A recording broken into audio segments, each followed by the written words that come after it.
Okay, now you've had a chance to read a little bit about temperament. I want to take some time and prepare you for your next reading of the article entitled The Nature and Nurture of Plasticity. Now, there's some concepts that I want to go over that are going to help you navigate that article more easily. The first concept is plasticity. Plasticity is the degree to which a child can be influenced by their environment. And we're now understanding that two children can be differently influenced by the same experience in their environment. There may be evidence of this in your own families, how you and your siblings were differently influenced by similar experiences in your families. To illustrate the idea of plasticity, I want you to think of different types of bouncy balls. For example, if I gave you a tennis ball and I told you to throw that tennis ball as hard as you could against a brick wall, and then you picked that tennis ball up again, you would find that it was relatively unchanged, uninfluenced by that experience. If I gave you a ball of silly putty, on the other hand, and I told you to throw that as hard as you could against a brick wall, you would find quite the opposite, that the silly putty was significantly changed by that experience. It was highly influenced by that experience of being thrown against the brick wall. And so we see similar differences in children, that two children, when we have two children, one might be more influenced by the same experience than another child. The next concept I want you to understand is the concept of reactivity. Reactivity refers to the arousability of one's stress response to environmental stimuli. So some people are a little bit more easily stressed than others. They have a lower threshold at which they perceive threat. So in children, we see that children who are reactive, they're more easily stressed by changes in their routines and environments. They are more emotional and they're harder to calm. So those would be characteristics of reactive children. Now, reactivity and plasticity go together and help us and kind of help explain one another, because increasing levels of reactivity make children more plastic. Think about what that means. Increasing levels of reactivity make children more plastic. So those children who are more emotional, harder to calm, more stressed, they have the potential to be more influenced by their environments. And decreasing levels of reactivity make children less plastic. We call these children resilient, and you've learned about resilience in a previous chapter. So understanding both plasticity and reactivity and how they can combine to make children more affected by their environments or less affected by their environments, more or less plastic, was really going to help you in the concepts in your reading. So just a couple more things I want you to understand as you prepare to read the article, The Nature and Nurture of Plasticity. In the past, for probably the past few decades, as we've studied temperament, our research models have been operating under the assumption that children are similarly affected by developmental experiences. But as we have started to understand the concept of plasticity more, the differential susceptibility hypothesis has been put forth. And what the differential susceptibility hypothesis says is that children are differentially susceptible to environmental influence, exactly what we've been talking about, that some children are more affected by their environments than others. So I want you to look at this illustration here that illustrates kind of theoretically differential susceptibility. So this dark bold line would be our resilient children, our non-reactive children. And the dotted line here, that represents our reactive children. Now remember, these differences in reactivity and non-reactivity are biologically rooted, and we can see these differences starting at birth. So what this illustrates is something that we've known for quite a while. that those reactive children in negative environments have the most negative outcomes. That makes sense. So those kids who are easily stressed, easily emotional, if they're in a family environment of high conflict and stress, if they're in a family environment where there's not a lot of support and not a lot of resources, those kids are going to do much worse than non-reactive kids in that exact same environment. Like I said, we have quite a bit of research that supports that. Now, in terms of the differential susceptibility hypothesis, we're starting to understand that that same type of pattern also exists in positive environments. So reactive children in positive environments where there's good support, where parenting is nurturing and warm, where there are resources and routine and low levels of conflict.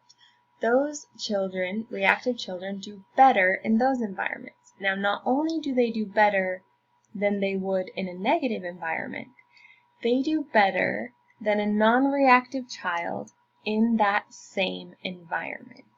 That's what the differential susceptibility hypothesis is. That not only do children with reactive temperaments do worse in negative environments than non-reactive children, they do better than non-reactive children in positive environments. So I think about one of my nephews who tends to be really reactive. He's a very sensitive kid. He's very emotional. And he had some experiences at school that I think illustrate this idea of differential susceptibility. When he was in second grade, he had a teacher who was a little bit undisciplined. She was very unstructured in her approach. There wasn't a good routine in the classroom. There wasn't, like I mentioned, there wasn't a lot of discipline in the classroom. And he had such a hard year. So here's this kid who's really emotional.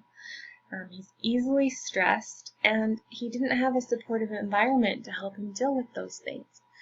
And almost every week there was a call or a note home from school about how he was having a hard time and how he needed to do better. And he just wasn't thriving in that environment. That would be a reactive temperament in a non-supportive environment. The very next year, this same boy had a teacher who was highly structured. She had very consistent discipline strategy. And she was nurturing, supportive. She was perceptive of what he struggled with, and he thrived in that environment. He did so well in an environment like that. And the difference of how this reactive child performed in a negative versus a positive environment was significant. And you can understand that these reactive children have this unique potential in a positive environment. All children are going to benefit from our positive, nurturing interactions, but reactive children are going to benefit from that even more so. And so, even though it can be stressful when we're trying to influence a reactive child, if we understand that we can have a unique influence in their lives, that they can be affected uniquely and positively from our interactions with them, I think that can be really motivating as a parent, as a teacher, as a primary worker, in whatever capacity you are influencing children. I think that this can be very enlightening. As you read your article, you're going to read a section called The Nature of Plasticity. Now, what this talks about is the kind of those biological aspects of temperament, those biologically rooted behaviors, as well as some physiological and genetic indicators of plasticity. and it gives evidence for how the same behavior can be expressed differently in different environments, or the same physiology or genetics can be expressed differently in different environments. So what I want you to watch for is evidence of behavioral plasticity. This would be children who are highly emotional. Pay attention to what the article says the outcomes are for those children in what you would consider a positive environment versus a negative environment. You're also going to read about some physiological indicators of plasticity. So there is some evidence that looks at children differences in their arterial blood pressure as an indicator of their stress, as well as differences in their cortisol levels as an indicator of their stress. So for both of those, pay attention to what that type of physiology, how that expresses itself in a positive environment and a negative environment. And finally, you're going to read about some genetic indicators of plasticity. And pay attention to what the same genetic indicator can mean in a positive environment versus a negative environment. And take notes on that. That's going to help you on your quiz at the end of the unit. The next section you're going to read about is called the nurture of plasticity. And what this section talks about is how the environment, particularly the prenatal environment, can affect our temperament. There are aspects of the prenatal environment that can increase reactivity in babies. So not only are there genetic and physiological indicators of plasticity, like you read in the last section, but there are prenatal environmental indicators of plasticity, things that moms can do that either increases or decreases the chances of a reactive child. The last thing I want to talk about is a quote from Brigham Young, who I think this quote shows how advanced he was in his thinking about children, definitely ahead of his time. This is not how everybody at the time thought of children and of their temperaments, but Brigham Young said this: "Bring up your children in the love and fear of the Lord. Study their dispositions and their temperaments, and deal with them accordingly, never allowing yourself to correct them in the heat of passion. Teach them to love you rather than to fear you." I think that this is a unique application of the differential susceptibility hypothesis. Brigham Young understood that different children are born with different dispositions, different temperaments, and that part of being an effective, loving, nurturing parent is to figure out the type of environment, the type of response from you that each child needs. And that's what he says here: study their dispositions and their temperaments and deal with them accordingly. So I hope you enjoy your reading of temperament and that it influences the way that you view children and the way you view your influence on children.